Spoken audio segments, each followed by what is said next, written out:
se ha puesto a pensar qué está pasando con la cantidad de hechos de violencia, no solamente contra las mujeres, sino contra los niños? Le voy a dar 2 casos puntuales. Cochabamba. A un niño que le fracturan el cráneo. Los presuntos responsables, sus papás. Otro caso, en menos de 24 horas. Una niña tiene más de 140 días de impedimento. Imagínese. Lesiones en el cuerpo, golpes. Hoy hemos decidido invitar a la doctora Consuelo Torres. Ella es especialista en niñez, es directora de la Fundación Defensores de la Niñez, para que nos pueda hoy explicar un poco lo que no entendemos. ¿Por qué continúan avanzando estos casos? ¿O qué es lo que está sucediendo de verdad? Un grado de violencia contra los más pequeños que es inaceptable. Bienvenida, buenos días. Buenos días, Héctor. Sí, realmente es preocupante el grado de naturalización de la violencia para con los niños. Creo que hemos llegado a una sociedad donde realmente hemos entrado en crisis como familia y no existe, pese a haber intentado 1, 2, 3, varias veces, una política de protección a la niñez efectiva. En la época de la pandemia hemos demostrado realmente que las instancias de protección han dejado en indefensión a los menores de edad, pero lo que es peor, un principio que es llamado principal en el abordaje, en la atención y en la prevención de violencia, como es la corresponsabilidad, ha dejado sin efecto y sin protección a los menores de edad, ¿no? No es extraño que en vez de disminuir los casos de violencia, hayamos incrementado, Héctor. Evidentemente, hasta la fecha hemos sobrepasado inclusive la cantidad de casos de infanticidio o una posible tentativa de infanticidio. ¿Cuántos casos, doctora, por favor, hasta el momento se tienen registrados por lo menos este año? A nivel nacional hemos pasado la cantidad de 25 casos de infanticidio, que es sumamente preocupante, toda vez que, como te digo, hemos naturalizado los hechos de violencia.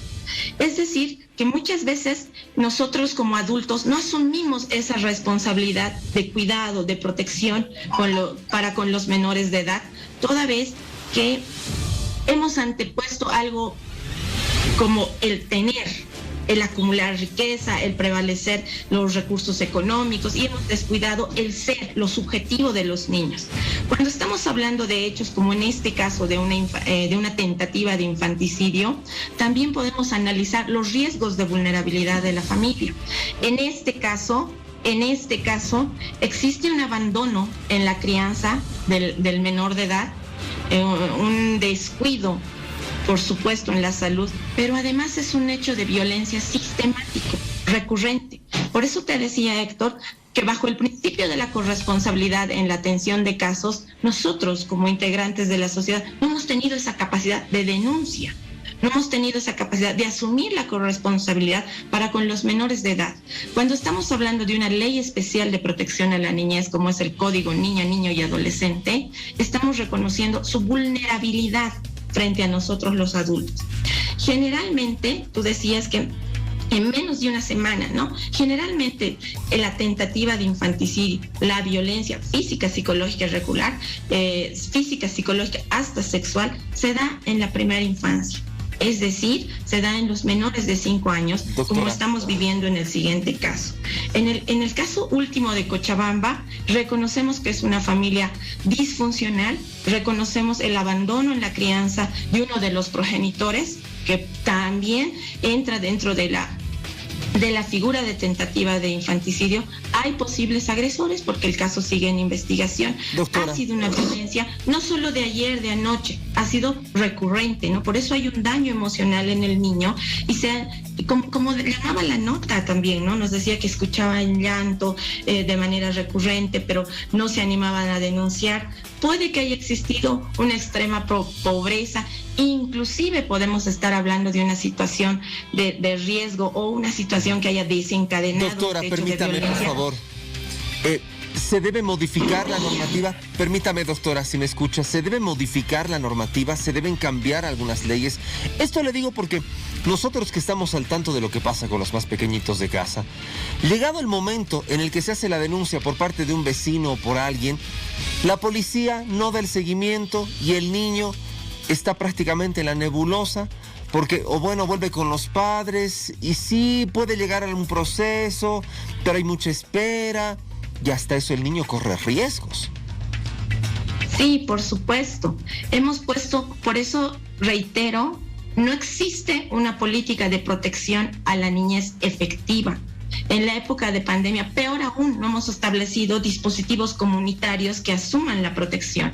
Cuando uno llega a la denuncia, a la Defensoría de la Niñez, es esta instancia llamada por el marco normativo que debe acudir en la atención y protección del menor de edad. Ahora, seguramente si no pasa eso, doctora, ¿qué es entonces lo que se debe hacer? Una medida de protección para el menor de edad, que sin duda alguna ahora está en un centro de salud, resguardando lo más importante, que es el derecho a la vida. Doctora, ¿me escucha, perdón? Que estos 140 días de impedimento van a marcar y va a tener un daño emocional, y tal vez estamos hablando, Héctor, de un posible abandono también, y una reincidencia en el abandono que el niño ya tenía. Ahora, doctora, entonces, ¿cómo cambiamos esto? Se habla mucho de una escuela de padres, se habla mucho de ingresar no solamente al tema educativo, sino también al seno familiar, porque la mayoría de los casos de violación es la mamá, es el papá, es ese primer círculo que se tiene. Tú bien lo has dicho, Héctor, y muchas veces lo hemos analizado contigo. No es nada extraño, por ejemplo, que el municipio de La Paz, a través de las defensorías, terminaba con 6,000 casos de denuncias, 7,000 cada año incrementábamos, ¿no? Y esta tipología se estaba haciendo natural, el tema del infanticidio, y además, tú lo has dicho, este primer sistema de protección, que es la familia, no está dando la seguridad a los menores de edad. Entonces, estamos al descubierto como país que no existe una política de protección a la familia, ¿no? No nos enseña cómo ser padres, cómo asumir la responsabilidad, cómo fortalecer el lazo paterno, materno, filial, ¿no? Por eso empezaba la entrevista y te decía, hemos naturalizado la violencia. Por sentido común, Héctor, deberíamos evitar cualquier acción u omisión que caiga en violencia, pero ese sentido común no existe ahora. No existe ahora. Entonces, sí hemos trabajado mucho tiempo en políticas de atención y de protección, ¿no? Que es rescatar, denunciar, atender, establecer una medida de protección, traslado a los niños a unos centros de acogimiento temporales, etcétera. Pero nos hemos olvidado del tema más importante de prevención. La prevención no quiere decir, Héctor, que no salgan los casos, ¿no? Más bien es al revés. Vamos a establecer medidas donde los menores de edad puedan ser asumidas sus propias, ellos puedan asumir su defensa, llamar a las líneas de atención y de denunciar los hechos que sufran, pero además vamos a prevenir estos hechos tan difíciles como cuando estamos hablando de una tentativa de infanticidio. Casi estamos hablando de dar muerte a un niño que no habla, a un niño que se encuentra en indefensión. Muy bien. El trabajo de los equipos en políticas de protección debe ser asumido por todos. Doctora. Padres, ONGs, instituciones públicas y privadas, pero además los medios de comunicación también deben ayudarnos a trabajar a no naturalizar estos hechos de violencia, porque no se olviden, Héctor, que cada hecho, cada caso que atendemos en violencia es un caso único y no podemos naturalizar estos hechos de violencia, pero además no podemos estigmatizar a un niño y dejarlo en indefensión. Se están naturalizando, me quedo con esa idea. Muchas gracias, doctora Consuelo Torres, por estar con nosotros, directora de la Fundación Defensores de la Niñez, porque hay algo más que se complementa dentro de todo esto. Cuando se comienzan a tomar las declaraciones, en algunos casos, obviamente no en todos, y se les dice por qué han cometido esto, los padres responden, o los progenitores en realidad contestan de la peor forma.